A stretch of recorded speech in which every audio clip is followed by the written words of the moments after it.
Жасагийн амар санаа.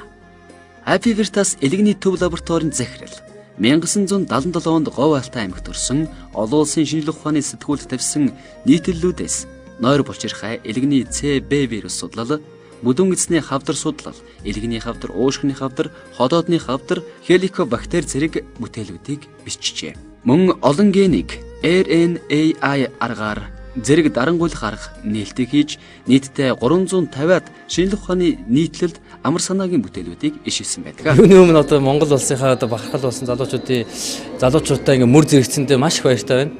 Үнэхээр ингээд бүгд ингээд сонсоод байгаа бахархмаар залуучууд байна уу. Тэгээ мань мэтийн улсууд ингээд энэ залуучуудаа мөр зэрэгцэж болж байгаа юм байх та гэсэн сэтгэл бол төрж байна. Яг уу мэдээж төрүүлсэн их ээж аав та үнэхээр их баярлалаа гэж хэлмээр байна. Энэ телевизээр дамжуулаад ээж аав хоёртай хайртай шүү. Мөн хүмүүжүүлсэн багш нар, боловсрол эзэмшүүлсэн багш нартаа маш их баярлалаа гэж хэлмээр байна. Би өөрөө ховрог хүн лам хүн л дээ. Тэгээд дээр нь эмч хийдэг, эмч мэрэгжилтэй. Өдөр болгон хүн үздэг. Тэгээд ингээд эмчилж байгаа хүн маань ингээд ялангуяа ингээд элэгний Б вирустэй хүн эмийг минь уугаад ингээд бүрэн идэгрээд вирус нь арилцсан үед бол үнэхээр баярлмаар сэтгэл төрдөг. Тэр хүндээ ч их баярлмаар сэтгэл төрдөг, өөртөө ч их баярлмаар сэтгэл төрдөг. Ингээд ямар ч хүнд хэрэгтэй юм хийж шүү гэсэн сэтгэл төрдөг. Тэр үед л их сайхан санагддаг та. Монголын амар санаа нь нийт 350-аад шинжлэх ухааны нийтлэлд өөрийнхөө бүтээлээс оруулж олон генийг RNA аргаар зэрэг дарангуйлах арга зэрэг нээлт хийсэн залуу эрдэмтэн залуу эмчилгээг өөрөөр татаад танд өндөр хэмжээтэй хүсье. Хүний бие гэдэг бол цогц юм. Цаанаасаа сэтгэл байгаа. Зарим өвчин бол зөвхөн сэтгэлээр идэгчдэг. Тиймэрхүү өвчнүүд бас байдаг. Тийм учраас хүний бие ингээд цогцоор навцуулж шаардлагатай юм аа. Тэр тал дээр бол энэ уламжлалт хамгаалах хаан гэдэг гайхамшигтай. Юмны бас бүр нарийн учир шалтгааныг олох тал дээр бол Европын хамгаалах хаан асар одоо их туршлагатай шүү дээ. Жишээлх юм бол юмыг бүр бүтцийн түвшинд авч үздэг, шалтгааныг бүр бүтцийн түвшинд, молекулын түвшинд авч үздэг.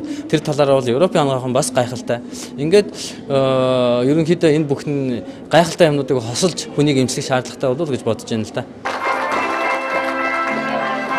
Мөн авсаатарыг Монголын багт залуу ихгүй Русны номдорын сэтгэл өгөвчж аюулсгийн зөвчөлтэй хийгсэн.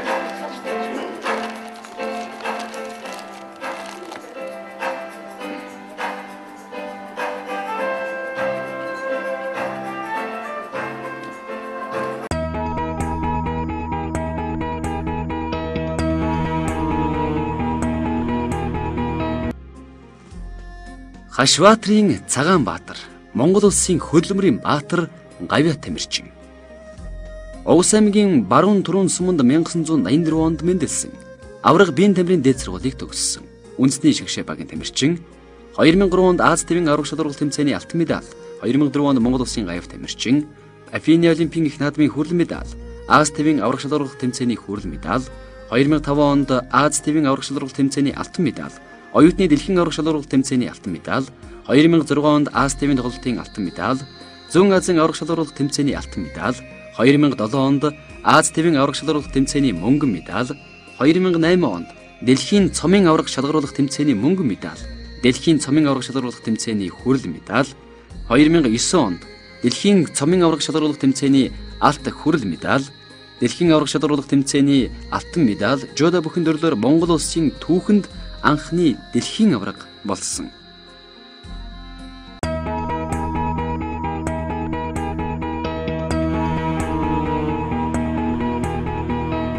Арилдын Батсүх.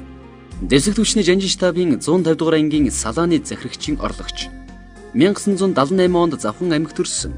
96 онд Төв аймгийн Лүн сумын 10 жилийн сургуулийг төгссөн. 1997 онд Батлан хамгаалах сургуулийн ахлагчийн сургууль. 2000 онд Батлан хамгаалахын их сургуулийн салаан захирагчийн дамжааг тус төгссөн. 2003 онд Иракийн эрхчлөө ажиллагааны 1-р ээлж. 2005 онд Косово дахь олон улсын цэргийн ажиллагаа. 2006, 2008 онд Сирилион улс дахь нэгдсэн үндэсний байгууллагын инхийг сахиулах ажиллагаанд оролцсон. За намайг Батсүх гэдэг би 150 дугаар ангид салааны засагч орлогч ажилтай. Тэгээд энэ Монголын бахарлагтай юунд нэр сонгогчод гэдэг байхад маш баяртай. Миний 2003 оноос 2004 оны Иракийн гэрчлэлээр анхны хэлж оролцсон. Тэгээд түүний дараа Косовогийн бас ажиллагаанд оролцсон. Тэгээд Африкт бас хамгийн сүүлд оролцоод ингээд ирчээд Монголын бахарлагсад баяртай байна.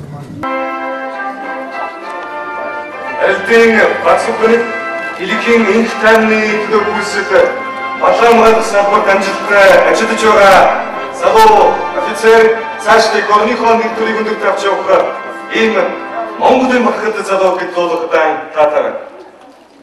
Үүнд баяр хүргэе. Таны цаашдын ажилд амжилт хүсье. Сайн хийгээрэй.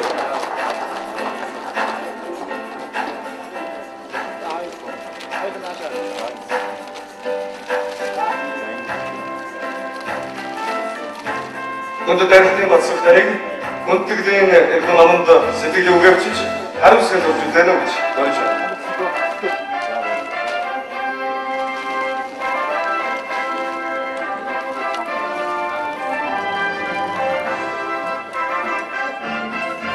Бацууны 2004 онд цэргийн хүндэт медаль, 2006 онд Польши медаль, 2006 онд Датчин атар гуравдугаар медаль, 2007 онд Бельгийн медаль, 2006 онд нэгдсэн үндэсний байгууллагын 1-р медаль бас 2007 онд энхийн төлөө медаль, 2009 онд нэгдсэн үндэсний байгууллагын 2-р медалийг тусгурчсан. Өнөөдөр Монголын бахархад залуу 2009-ийн нэгээр тодорч байгаа 9 залуугийн нэг нь алдар тийм аа.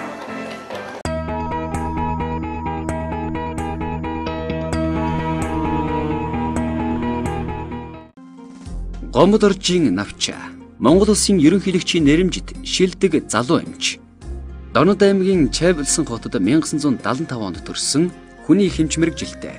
Монголын залуучуудын холбооны залуу удирдах сангийн нэрэмжит оны шилдэг оюутанг 1997 онд, 1994, 1997, 2000 онуудад Монгол улсын ихтэй сургуулиудын эрдэм шинжилгээний шилдэг бүтээлийн шагнал, 2008 онд эрүүл мэндийн яамны хүндэт жоох бичиг, Монголын эмэгтэйчүүдийн холбооны хүндэт тэмдэг, Монголын залуучуудын холбооны тэргүүний залуу алтан медаль, 2009 онд Монгол улсын ерөнхийлөгчийн нэрэмжит шилдэг залуу эмч, эрүүлийг хамгаалахын тэргүүний ажилтан цол тэмдэгээр шагнагдсан.